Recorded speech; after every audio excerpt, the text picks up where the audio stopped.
여러분 안녕하세요. 이번 강의에서는 자코비안에 대해서 알아보고 이 자코비안이 로보틱스에서 어떻게 활용될 수 있는지 살펴보겠습니다. 그리고 참고로 이 자코비안이 뭐 야코비라고 발음되기도 하고 야코비안이라고 발음되기도 하는데 저는 자코비안이라고 발음을 하겠습니다. 뭐 경우에 따라서 좀 다르고 위키피디아에서는 야코비라고 부르고 있더라고요. 그래서 한번 짚고 넘어가겠습니다. 첫째로 이 자코비안은 사실 로보틱스에서만 쓰이는 것은 아닙니다. 자코비안은 어떤 다변수 벡터 행렬의 다변수 벡터 함수의 미분이 이 자코비안인데요. 지금 제가 무슨 말 하는지 잘 이해가 안 되실 수도 있는데 결국은 이러한 행렬식이 결국 자코비안의 정의라고 보시면 될 것 같습니다. 제가 예시를 가져와 봤는데요. 이 f라는 이러한 벡터가 있다고 해봅시다. 함수 벡터죠.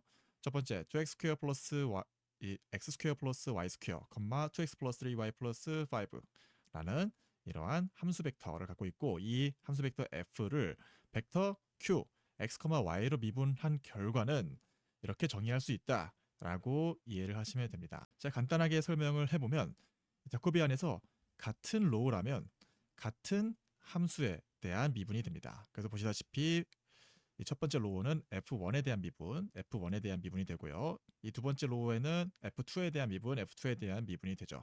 그리고 같은 컬럼이라면 같은 변수에 대한 미분이 됩니다. 그래서 분모가 똑같은 거죠.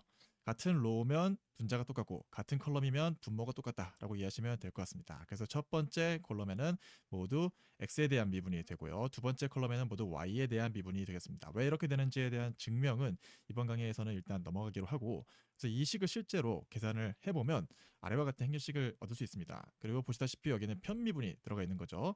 예를 들어서 제가 이제 f1, fx를 구해보면 이때 f1을 x에 대해서 미분을 하는데 편미분이기 때문에 x를 제외한 y는 모두 상수 취급을 하는 거죠. 그래서 상수를 미분하니까 0이 되고 x 스퀘어를 미분하니까 2x가 되는 거죠. 이렇게 모든 계산을 거치게 되면 2x, 2y, 2, 3라는 계산 결과를 얻게 되고 이 결과에서 x랑 y는 미지수인데 이때 x와 y의 실질적인 값을 대입하게 되면 예를 들어서 지금 x는 1, y는 2를 대입하게 되면 2 곱하기 1, 2 곱하기 2, 2, 3가 되기 때문에 최종 결과가 2, 4, 2, 3가 되는 것이라고 이해하시면 될 것 같습니다. 이건 자코비안의 정의입니다. 그래서 이 자코비안 식을 실제 파이썬으로 구현하는 방법을 제가 한번 함께 알아보겠습니다. 소스 코드는 lecture 7 자코비안에 존재하고요. 첫 번째 자코비안을 심볼릭 파인 심파이로 구현해보고 두 번째로는 누메리컬 넘파이로 구현해보는 예시를 두 가지 준비했습니다. 첫째 심볼릭 파이 심파이부터 한번 실행을 한번 해보겠습니다. 실행한 결과는 다음과 같습니다. 아까랑 똑같죠? 2x, 2y, 2, 3가 되고 이때 만약에 x는 1, y는 2를 대입하게 되면 2, 4, 2, 3가 되는 그런 결과를 동일하게 얻게 됩니다. 이것을 파이썬으로 어떻게 구현할 수 있을까요? 심파이를 임포트하고 x랑 y라는 변수, 심볼을 정의를 해주고요. 이 j라는 변수 안에 자코비안을 이제 구현을 하게 되는데요. 이때는 방금 전에 제가 말했던 것처럼 이 정의에 입각해서 모든 엘리멘트를 채워주면 되시겠습니다. 같은 로우라면 같은 함수에 대한 미분이 되겠죠. 그래서 보시다시피 같은 로우에 있으니까 F0에 대한 미분이 되고 두 번째 로우는 F1에 대한 미분이 됩니다. 그리고 같은 컬럼이면 같은 변수에 대한 미분이 되죠. 첫 번째 컬럼은 x에 대한 미분, 두 번째 컬럼은 y에 대한 미분이 되죠. 그래서 x, x, y, y가 되고 지금 여기 보시면 다 리스트로 이제 집어넣어지게 되는데 우리가 원하는 것은 2x2 형태의 매트릭스 폼을 만들고 싶기 때문에 마지막에 리쉐입을 한번 해준 모습까지 볼 수 있습니다. 이 계산 결과가 이제 방금 전에 우리 실제 손으로 계산했던 거랑 동일한 것도 볼 수 있죠. 그런데 사실 심파이에는 이 자코비안은 사실 많이 사용되는 행렬 연산이기 때문에 이미 구현이 되어 있습니다. 우리가 함수를 정의하고 이 함수 펑션 닷 자코비안 그리고 가로 안에 이 자코비안을 구하고 싶은 벡터 값을 넣어주게 되면 지금 같은 경우는 x, y죠. 벡터 값을 넣어주게 되면 해당 자코비안을 심파이에서 알아서 계산을 해주게 됩니다. 이렇게 해서 프린트된 값이 여기 있는 이 자코비안 값이 되고요. x랑 y의 실질적인 변수 대신 실수 어떤 상수를 대입하고 싶을 때는 심파이에 있는 subs라는 이런 함수를 사용해야 된다고 이야기했죠. 그래서 x에는 1을 대입하고 y에는 2를 대입한 결과를 보여달라라는 게 이 심파이 코드의 최종 결과가 되겠습니다. 이번엔 넘파이 코드를 한번 살펴보시죠. 사실 방금 심파이 코드랑 동일한데 이 심파이가 없다면 이 뉴메리컬하게 우리가 직접 미소 변화량 입실론을 추가해서 자코비안의 미분 파트를 구현을 해줘야 됩니다. 그것에 대한 차이밖에 없고 사실은 방금 전에 이 정의와 매우 동일한 코드라고 보시면 될 것 같습니다. 그래서 아까 제가 얘기했던 것처럼 같은 컬럼이면 같은 변수에 대한 미분이 들어가죠. 그래서 보시다시피 여기는 첫 번째는 x 첫 번째 변수에 대한 미소 변화량을 주고 두 번째는 y 두 번째 변수에 대한 미소 변화량을 주는 모습을 확인할 수 있습니다. 그래서 미소 변화량을 더해준 다음에 다시 나눠주고 하는 이것이 미분의 정의를 사용한 것이죠. 그래서 같은 컬럼에 이제 x에 대한 미분값, x에 대한 미분값, 또 다음 컬럼에 y에 대한 미분값, y에 대한 미분값을 넣어준 결과가 이 j라는 변수가 되겠습니다. 아까 심플리파이를 사용할 때는 마지막으로 최종 상수를 넣어줬어야 되는데 지금은 뉴메리컬하게 접근했기 때문에 그 작업은 필요가 없게 되는 거죠. 한번 실제로 코드를 실행을 해보겠습니다. 계산 결과는 방금이랑 같습니다. 2,4, 2,3인데 약간의 0.001 정도의 오차가 발생한 것을 확인할 수 있습니다. 사실상 우리가 지금 계속해서 하고 있는 작업이 심파이를 통해서 미분 방정식, 운동 방정식을 도출하고 이 도출한 운동 방정식을 시뮬레이션에 그대로 복사 붙여넣기 하고 있습니다. 그래서 이 자코비안 계산을 할 때 심파이를 사용해서 한다면 뭐뭐닷 자코비안 이런 형태로 손쉽게 사용하게 될 것을 예상해 볼 수 있죠. 그러면 지금부터 이 자코비안이 실제 로보틱스에서 어떻게 사용되는지 세 가지 예시를 통해 함께 살펴보도록 하겠습니다. 첫 번째 예시는 선속도를 구할 때 자코비안을 사용하는 예시입니다. 일전 우리가 2D 펜들럼을 제어할 때 각 조인트 여기 있는 이 축의 각도를 제어시켰습니다. 각도를 제어했죠. 하지만 우리가 운동 에너지를 구하고 위치 에너지를 구하고 끝점에 좌표를 표현할 때는 x, y 좌표계를 사용했습니다. 그래서 이 각도 좌표계와 x, y 좌표계 사이에 뭔가 변환을 시켜주는 변환 연산이 필요하고 이것을 펑션 f라고 지칭을 하겠습니다. 그러면 이 펑션 f는 지금 여기 있는 벡터가 데이터 1, 데이터 2가 있기 때문에 다변수에 대한 변환 연산이 되겠죠. 그래서 지금 위치 변환을 속도 변환으로 바꾸기 위해서 양변을 미분을 하게 되면 이 다변수 시스템이기 때문에 여기 있는 partial f, partial q는 자코비안이 되는 것입니다. 자코비안의 정의가 사용되는 것이죠. 그래서 양변에 partial q를 곱한 다음에 시간에 대해서 미분을 해주면 이와 같은 식이 되는데요. 그래서 dq dt라고 되어 있지만 사실상 지금 q가 데이터 1과 데이터 2이므로 여기는 각속도가 된다고 보시면 될 것 같습니다. 그리고 df dt는 x, y 수평 좌표계의 시간에 대한 미분이 되니까 선속도 v가 되는 것이죠. 그래서 결론적으로 선속도를 구하고 싶으면 자코비안 곱하기 q 닷을 구하면 된다라는 식으로 증명을 해볼 수 있습니다. 지금 제가 얘기했던 게 한 번에 와닿지 않으실 것 같은데 결론적으로는 선속도를 구하고 싶으면 자코비안과 q 닷을 곱해주면 된다. 근데 이렇게 해주는 이유는 각도 체계와 xy 좌표계 체계 사이에 뭔가 보상을 해주는 그런 파트가 필요하고 그것이 자코비안이 된다라고 이해하시면 될 것 같습니다. 소스 코드를 통해서 한 번 더 확실하게 다시 되짚고 가보겠습니다. 이번에 살펴볼 소스 코드는 렉처 7 자코비안 안에 있는 example 자코비안 더블 펜들럼이라는 소스 코드입니다. 사실 이 코드는 이전 시간에 우리가 구현했었던 이 더블 펜들럼의 운동 방정식 중 일부를 함께 살펴볼 것입니다. 운동 방정식을 구하기 위해서 라그랑지안을 구해야 됐고요. 라그랑지안은 운동 에너지 빼기 위치 에너지이기 때문에 그럼 운동 에너지를 구해야 했습니다. 근데 이 운동 에너지와 위치 에너지는 기준이 여기는 링크 끝점이 아니라 이 질점에 대해서 구해야 된다고 했었죠. 그래서 우리가 일전에 이 운동 에너지를 구하기 위해 질점의 속도 VG1, VG2를 구해줘야 됐고 이 VG1, VG2를 지난 시간에는 직접 데이터에 대해서 미분을 해줘서 구했었습니다. 지금 이 XG1과 YG1이 데이터에 대한 식으로 되어 있습니다. 그래서 미분을 시킬 때도 데이터에 대해서 미분을 해줘야 되는 거예요. 그런데 일전에 있었던 이 선속도 V는 자코비안 곱하기 Q 다시 된다 라는 식을 사용한다면 이렇게 직접 미분을 손으로 구하지 않더라도 V는 자코비안 Q 닷의 형태로 행렬 연산을 통해 손쉽게 구할 수 있습니다. 그래서 이 작업을 구현한 부분이 여기 있는 소스 코드에 여기서부터 이 파트가 되겠습니다. 여기서부터 여기가 되겠네요. 그래서 지금 보시면 라그랑지안을 구하기 위해서 속도가 필요하죠. 이것이 VG1, VG2가 되고요.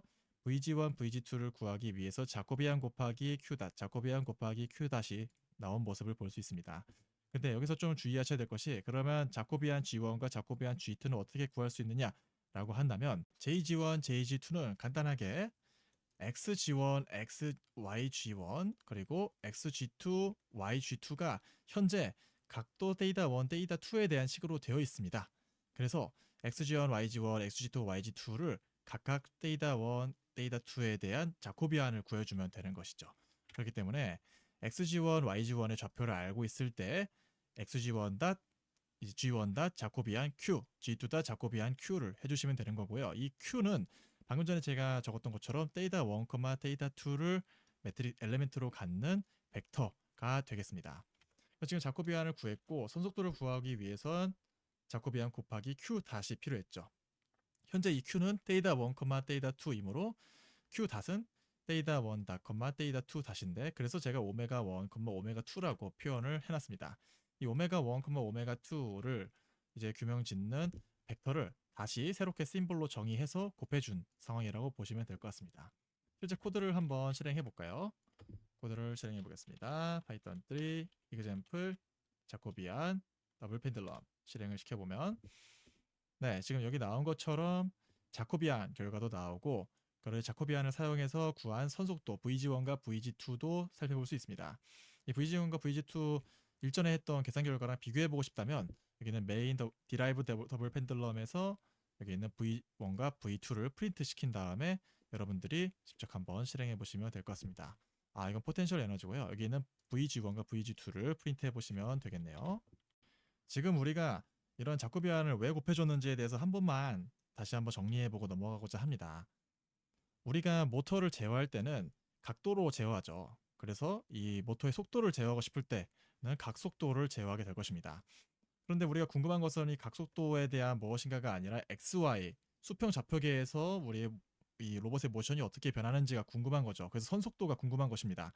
질점의 선속도가 어떻게 변하는지, 그래서 운동 에너지가 어떻게 변하는지, 그래서 라그랑지안은 어떻게 구하고 운동 에너지는, 운동 방정식은 어떻게 세울 수 있는지, 이것이 우리가 궁금한 것이죠. 그래서 여기 있는 선속도와 각속도 사이에 뭔가 변환 작업이 이루어져야 되는데, 이때 사용되는 것이 이 자코비안이라는 것입니다. 자, 다음 예시는 이제 속도가 아니라 힘에 대해서 알아보도록 하겠습니다. 수평 힘과 토크 사이의 변환에서 자코비안을 사용해 보겠습니다. 이렇게 딱딱한 강체가 있다고 한번 가정을 해봅시다. 이 강체의 수평이 F1, F2와 토크, 그래서 어떤 각에 대한 힘이죠. 토크 타우 1, 타우 2가 작용하고 있다고 해봅시다. 그런데 지금 이 강체가 움직이지 않고 가만히 있는 정적인 상태를 갖는다고 생각을 해봅시다. 그러면 이 수평 힘에 대한 최종 힘과 토크에 대한 최종 힘이 모두 평형을 이루어야 될 것입니다. 그래서 작용하는 힘이 다 모든 합이 0이 되어야 하는 것이죠. 그래서 이때 사용하는 것이 우리가 1의 정의를 사용하고자 합니다. 이 수평 힘에 대한 1과 토크에 대한 2의 합은 0이 되어야 하는 것이죠. 그래서 이 토크에 대한 힘과 수평 힘에 대한 힘의 방향은 반대라고 하면, 크기는 같고 방향은 반대여야지 평형을 이룰 것입니다. 그래서 이와 같은 수식이 등장을 했습니다. 이때 양변을 partial data에 대해서 나눠주게 되면 이러한 수식이 등장을 하는데요. 이때 이 partial r, partial data라는 이 부분은 자코비안이 됩니다. 그래서 결론적으로 이야기를 하자면, 이 타우 트랜스포즈는 F 트랜스포즈 자코비안이 되죠. 근데 지금 양쪽에 모두 트랜스포즈가 있으니까 양변에 모두 트랜스포즈 연산을 취해 주겠습니다. 그러면 이 타우는 자코비안 트랜스포즈 F가 된다라고 정리할 수 있습니다. 다시 한번 이야기해 보면, F는 수평 힘이죠. 그리고 타우는 토크죠. 그러면 수평 힘과 토크 사이에는 자코비안 트랜스포즈를 곱해줬을 때 서로 간의 변환이 된다라고 이해하시면 될 것 같습니다. 반대로 그러면 이 토크를 수평 힘으로 바꾸고 싶을 때 양쪽에 이 트랜스포즈 인버스를 또 곱해주면 되겠죠. 지금 당장은 이제 와닿지 않으실 것 같은데, 그래서 제가 예시를 또 하나 준비해 봤습니다. 일전에 살펴봤던 우리 2D 펜들럼이 또 등장을 했어요. 이 2D 펜들럼의 링크는 질량이 존재하기 때문에 중력에 의해서 아래로 이렇게 내리려는 힘이 존재합니다. 그래서 가만히 냅두게 되면 이렇게 아래로 축 처지게 되겠죠. 그래서 이 링크 질점인 G1과 G2에는 각각 중력에 의해서 mg1과 mg2가 작용을 합니다. 그래서 예를 들어서 지금 이렇게 살짝 구부러져 있는 상태를 유지시키고 싶다면 이 질점에 작용하는 이 mg1, mg2만큼의 반대 방향에 토크를 걸어줘야지 가만히 보상을 시켜줘서 이제 정적 상태로 유지를 시켜줄 수 있습니다. 이러한 운동 방정식을 이 상황을 만족하는 운동 방정식을 세워보고 파이썬 코드로 구현을 한번 해보겠습니다. 일전에 우리가 봤던 수식 다시 한번 써볼까요? 토크는 자코비안 트랜스포즈 수평 힘이다 라고 제가 이야기했었죠. 그 파트를 바로 한번 적용을 해보겠습니다. 그래서 이 질점 G1과 G2에 걸리는 수평힘 F를 그러면 각도 체계에서는 어떻게, 그래서 토크가 되는 거죠. 각도 체계에서는 얼만큼의 힘이 걸리는 것이냐라고 이 변환을 하는 수식을 적어보았습니다. 근데 지금 질점이 G1과 G2가 두 개가 있기 때문에 그래서 G1과 G2에 작용하는 수평힘 mg1과 mg2에 대해서 각각 자코비안 트랜스포즈를 곱해주고 더해준 결과가 최종 타우1과 타우2 토크가 된다고 보시면 될 것 같습니다. 그래서 이 아랫부분은 제가 미리 수식을 적어놓은 결과라고 보시면 되고, 그래서 지금 예를 들어서 정적 상태를 유지하고 싶다라고 하면 여기에 있는 조인트들에는 이 타우1, 타우2만큼 이쪽 방향으로 힘이 작용하고 있으니까 크기는 같되 방향은 반대인 토크를 걸어주면 정확하게 보상이 되는 거죠. 그래서 실제로 우리가 여기 있는 조인트들을 걸어줘야 될 토크는 타우1과 타우2 마이너스를 걸어주게 되면 이 2D 펜들럼이 이 상태, 정적인 상태를 유지하게 될 것입니다. 이것을 이제 머릿속에 넣은 상태로 소스 코드로 한번 넘어가 보도록 하겠습니다. 일전에 봤던 이 이그젬플 자코비안 더블 펜들럼 파트에 여기 Application 2 Static Forces라는 파트가 있습니다. 여기를 함께 살펴봐 주시죠. 그래서 방금 전에 우리가 봤던 것처럼 자코비안 트랜스포즈 곱하기 수평힘을 구하면 되기 때문에 수평힘에 대해서만 F1, F2를 정의를 해주고 자코비안을 일전에 구했습니다. 이 JG1과 J2 구했죠. 일전에 구했던 거를 재사용해서 자코비안 트랜스포즈 곱하기 F1 플러스 다시 또 JG2 트랜스포즈 곱하기 F2를 해준 다음에 이 둘을 합해주면 최종 타우가 나오게 됩니다. 한번 실행을 한번 해보겠습니다. 네, 여기 있는 것처럼 타우 0와 타우 1이 등장을 했죠. 그래서 방금 전에 제가 말했던 것처럼 정확하게 반대 방향만큼의 같은 힘의 토크를 줘서 2D 펜들럼을 정지 상태로 만들어주는 그 예시가 여기 있는 매니플레이터 포스 자코비안이 되겠습니다. 실행을 한번 또 해보겠습니다. 지금 정지 화면이 아니고요. 정확하게 반대 방향만큼의 토크를 주고 있기 때문에 움직이지 않는 것입니다. 네, 보시다시피 움직이지 않았죠. 그래서 이 아래에 있는 이 오디인트의 첫 번째 매개 변수인 더블 펜들럼을 다시 한번 살펴보면 일정 코드에는 이 타워 파트가 없었습니다. 그래서 우리 운동방정식이라고 치면 여기에 간단하게 한번 적어볼게요. m 데이터 닷 플러스 c 데이터 닷 데이터 플러스 g 데이터는 일전에는 아무것도 없었습니다. 그렇기 때문에 자기 마음대로 막 그 주차장에 있는 풍선 인형처럼 2D 펜들럼이 제각각 이렇게 움직였었죠. 그런데 이번에는 이 우변에 정확하게 여기에 걸리는 중력에 의한 토크의 반대 방향에 토크를 걸어줘서 평형 상태를 만들어 줄 것입니다. 그래서 이 식을 다시 한번 정리해 보면 데이터 닷은 마이너스 c 마이너스 g 마이너스 토크 타우가 되는 것이죠. 이 수식을 써준 것이 바로 여기 있는 B 파트가 됩니다. 왜냐면 이것을 우리는 B라고 부르기로 했었잖아요. 그래서 이 B는 C1 플러스 G1 플러스 타우 0의 마이너스 그리고 C2 플러스 G2 플러스 타우 1의 마이너스가 되는 것이죠. 정확하게 걸리는 토크의 반대 방향만큼 같은 크기의 토크를 걸어주게 되고 이만큼의 운동 방정식을 우리는 지금 시뮬레이션 한 결과라고 보시면 될 것 같습니다. 자코비안의 마지막 예시입니다. 자코비안을 인버스 키네매틱스에서도 사용을 할 수 있는데요. 인버스 키네매틱스 다시 한번 복습을 해보자면 현재 스테이트 X가 있고 우리가 가고자 하는 스테이트 X 레퍼런스가 있다고 했을 때 이 X에서 X 레퍼런스까지 움직이게 하기 위해서 조인트 앵글 데이터 1과 데이터 2는 얼마만큼 변화해야 되느냐를 알아내는 것이 인버스 키네매틱스라고 이야기했죠. 그런데 이 레퍼런스 엔드 이펙터 포인트는 X, Y 수평 좌표계에서 움직이는 반면에 조인트 앵글은 각도 체계를 갖고 있습니다. 그래서 또 여기서 자코비안이 또 사용되지 않을까라는 유추를 해볼 수 있죠. 일단 우리 첫 번째 예시였던 속도에서의 자코비안 수식에서부터 시작을 한번 해보겠습니다. 선속도 V는 자코비안 곱하기 각속도가 됐었고요. 이것을 풀어서 써보면 dx dt는 자코비안 곱하기 dq dt가 되는 것이죠. 그래서 양변의 분모에 있는 dt를 모두 제거해 준다면 dx는 자코비안 곱하기 dq가 되는 것이죠. 이 시점에서 그리고 인버스 키네매틱스란 결국 끝점 ND 팩터가 변화하는 변화량 dx가 주어졌을 때 각도의 변화량 dq는 얼마만큼 변해야 하는 것이냐 이것을 알아내야 하는 것이기 때문에 dq를 알아내야 하는 것이죠. 그래서 양변의 자코비안의 트랜스포즈를 곱해주면 dq는 자코비안 인버스 곱하기 dx가 되고요. dx란 현재 스테이트 x에서 레퍼런스 스테이트 x 레퍼런스 사이의 차이가 됐기 때문에 x 레퍼런스 마이너스 x가 되는 것이죠. 결국 인버스 키네매틱스가 되는 것이죠. 그래서 우리가 가고자 하는 위치 x 레퍼런스 그리고 현재 위치 x 이것은 xy 좌표에 의해서 주어지는데 이 xy 좌표에 있던 이 차이만큼을 곱하기 자코비안 인버스를 곱해주면 데이터 각도 좌표계에 있던 우리 데이터 1과 데이터 2가 얼마만큼 변해야 하는지를 나타내주는 dq를 알 수 있다라는 이런 수식이 되겠습니다.